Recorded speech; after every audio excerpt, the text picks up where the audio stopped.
guys. Alam niyo ba kung ano to? Ito ay karneng kambing na may tinapay, na may harina guys, na kaya harina po siya. Ayan, harina, na may harina.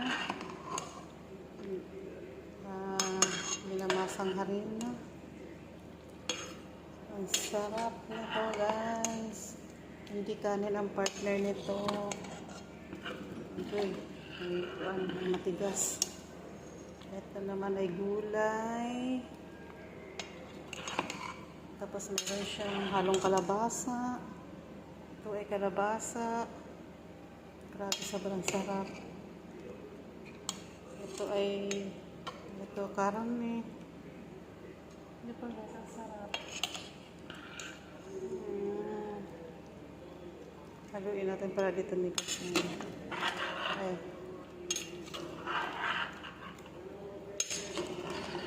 Grabe, ang sarap.